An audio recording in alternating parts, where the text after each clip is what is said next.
I I তুই কই গেছিলি? হ্যাঁ, তোরা কেডা আটকে রাখছিল এটা বল। তোরা কেডা আটকে রাখছিল বলো। তোমাকে কেডা আটকাইছিন তুমি বলতে পারো না?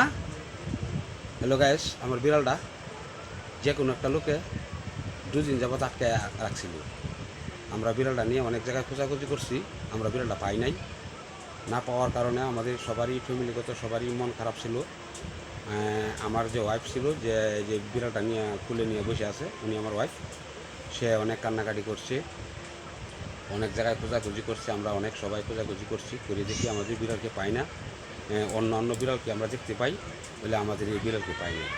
তাকে এমনই একটা জায়গার মধ্যে আটক করছিল, মানে তার খুঁজিয়া পাওয়ার মতো কোনো ব্যবস্থা ছিল না। সে একটা ফ্ল্যাটের মধ্যে আটকা ছিল। একটা লোকে আমার এই বিড়ালটা নিয়ে গেছিল। তখন আমরা অনেক খোঁজাখুঁজি করার পরে দেয়া আমাদের সবারই মন খারাপ। আমাদের দোকানটাও আজকে বন্ধ ছিল। আমরা খুবই দুঃখজনক। তারপর আমাদের লাঞ্চে সঠিকভাবে খাওয়া খাদ্য হয় নাই এই বিড়ালের জন্য। তে আমরা এটা নিয়ে আলোচনা করতেছি বাসায় বসে, ফট করে আমাদের বিড়াল জ্বালানা দিয়ে চলে আসছে। আইসে তার মাকে জড়াই ধরছে। তার মাকে জড়াই ধরিয়া মাকে গলার মধ্যে ধরে অনেক কান্নাকাটি করছে।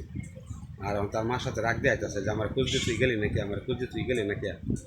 এই ধরনের কাজগুলো করে এই যে আমাদের ভাইরাল বিড়াল। আপনারা আমাদের ভিডিওটা যদি ভালো লাগে সবাই লাইক কমেন্ট শেয়ার করে দিবেন, অন্যদেরকে দেখার সুযোগ করে দিবেন, আর আমাদেরকে পাশে রাখার চেষ্টা করবেন। সবাই ভালো থাকেন, আমরাও ভালো আছি। ধন্যবাদ।